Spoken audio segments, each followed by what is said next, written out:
Good evening, gentlemen. Welcome to In the Air Tonight, episode 6. Today, continuing on the Legacy series, I am going to be reviewing Port Guardian. For whatever reason, some of these logos are more wrinkled than others, which is a shame because it's a really beautiful art, tin art there. Quite cool seeing the old photos. I'll read this description of Port Guardian while I'm showing you this image here. I sincerely hope that you enjoy this delicious red Virginia blend, inspired by one of my father's favorite mixtures. The front label features a photograph of my father in uniform during his 30-year tenure at the Copenhagen Harbor authorities. After he began his own pipe factory, my father continued his post working night shifts while making pipes during the day. The handwritten letter text above the photograph is a note from King Frederick the Ninth thanking my father for the pipes he sent him on his birthday. Happy smokes. Look at that. Some dark Virginias. Interesting on the nose. Kind of quite sapid. Some richness to the smell of this. Flavorful. Oddly enough, kind of smells a little bit like orange peels with that bready Cornell and Deal Virginia smell. Plummy, bready. These little Virginia flakes. Well, I'm going to rub this out, and I can tell you right now, just from the feel of this, that this is just about perfect moisture-wise. So I don't think we're going to have any issues smoking this today. Rubbing it out. Today I'm going to smoke it out of this Tsuge. Tsuge. I'm not Japanese. Correct me on how to pronounce it. But look at this little mini freehand, kind of like a nose warmer freehand. That is just a nice pipe. Look at how narrow that bowl is. Nice and narrow. Great for Virginias, which is what we're going to be smoking, obviously, here today. Some red Virginias. Let's see how these taste, how these flavors come together. Cornell and Deal has been doing a really good job with Virginias. I initially wasn't the biggest fan of Cornell and Deal Virginias, but I guess by process of elimination, Cornell and Deal is becoming my favorite pipe tobacco manufacturer because we've lost so many good ones. Cornell and Deal's still around, and I gotta say they do a pretty good job. We're in gear. Now I gotta slow this down because I could already tell that when this smoke's hot, you're gonna get a lot of that breadiness. So let's just slow down and sip here and see if we can dissect anything.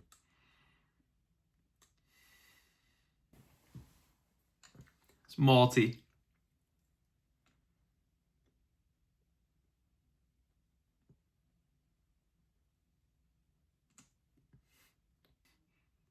Can taste that orange citrus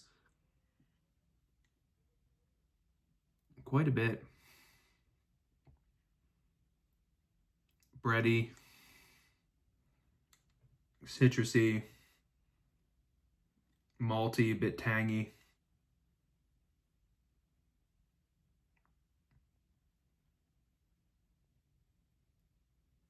Not very acerbic, so it's not biting much at all, even after I take deep puffs to it.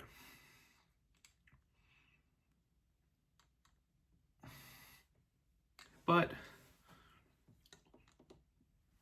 so far, first impressions, quite flat and not incredibly interesting. Not a bad blend at all. You could smoke it. You could smoke it every day. But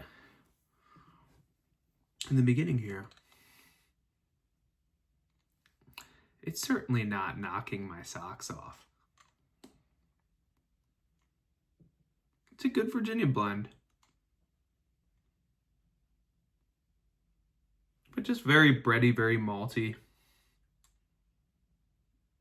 Very typical of Cornell and Deal dark Virginias. The retrohale is a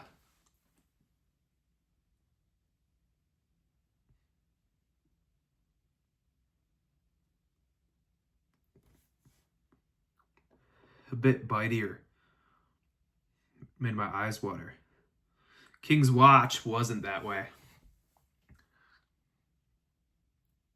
That nectarine stone fruit retrohale taste on that King's Watch.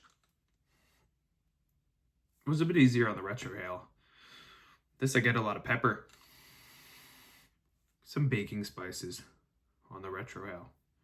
The vitamin N in this, which is always a good thing. Okay. I'm gonna pause here and smoke more of this and give you an update towards the end. And we're back. Getting to the lower middle to the end portion of the bowl. And this blend is flattened out a bit. Still not bad, but not incredibly impressive. I'd love to age this for at least a couple of years. It's certainly no Carolina Red Flake, which I think is a little bit darker, more zymic and tangy on the palate. Not one-dimensional by any means. But it's just some regular decent Virginias. Now, I'm trying this new thing. If you notice, I've been kind of looking over at my notes here. I wrote down some things that I expect to taste out of a Virginia blend. And I've rated it out of 5 on different categories. And this is off of a first impression smoke, so my categories are, these are like flavor categories. Breadiness, citrus, maltiness, which kind of is similar to breadiness, some would say a little bit redundant, but I think of maltiness more as like a texture, like the way it coats the mouth, like a New England style IPA. Tanginess, how zymic it is, or vinegary. Hay and spices. Hay is self-explanatory. When I talk about spices, I'm talking about grandma's cookies, baking spices. Tangy would be more savory. Savory would probably be a better word than tangy, but I like tangy. It's got a tang to it. So, as far as breadiness goes, I'd give it a 4 out of 5. This is a very bready Virginia. I'd say that's the overwhelming note. Citrus started out as a 2. I may bump that down to a 1.5. Your mileage may vary. And again, this is a first smoke. So, you know, this is hard to do. I'm trying my best to get it down on the first smoke. Maltiness, that coating the mouth feeling. I'd say a 3 out of 5. It's a throaty blend, so to speak. There aren't too many sharp edges. It's well rounded, but it coats the mouth. Tanginess and savoriness, I'd give it maybe a 1. Zymic, the vinegar, fermentation, I'd give it a 1 out of 5. Hay, I'd give it a 2 out of 5. And spices, grandma's baking spices, 1.5 out of 5. Now this tasting system may vary from blend to blend, but those are the different categories that I typically attribute to Virginias, particularly red Virginias, and I think that'll help you break it down. So what are the two things that stand out the most? Bready, malty, followed by citrus and tangy and hay, with just a little bit of zymic flavors in the background, vinegar, and then 1.5 out of 5 on the spices. Some of grandma's spices in the back there. I don't really rate tobacco as far as ranking it, but I will say from this experiment, I would choose King's Watch over Port Guardian all day, every day. I would buy Port Guardian and I would age it. It's not particularly sweet. It's sweet, but it's not in your face. Philosophy of use.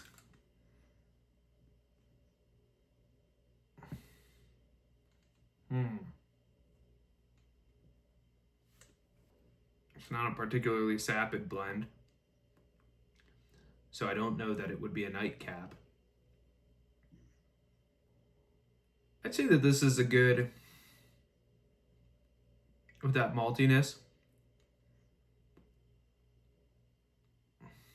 it'd be a good it's got a pleasant room note to it from what I can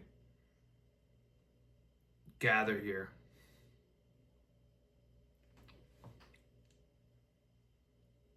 It's a good blend for the colder weather. I don't think I'd smoke this too much in the summertime. I'd say cold weather, hanging out in the garage, maybe sip it on a Yingling or some other, maybe like an amber lager. That's what this would go well with. Maybe some cognac. Add a little bit of baking spices, which I think this is missing. That's how I would smoke this blend. Anyway, that's about all I have to say about it. Not entirely thrilled by this, but I'm also not gonna send it to the waste bin. Would I say it's a smoker? I guess. Anyway, thanks for tuning in for episode 6 of In the Air Tonight. This has been Port Guardian in the Legacy Collection, the Per Jensen Legacy Collection. I think the next tobacco that I'm going to review out of this collection is Harbor Dreams, which is a aromatic blend that's in this collection. Thanks for sticking with me. Cheers. Boop. And I'll see you when I'm looking at you.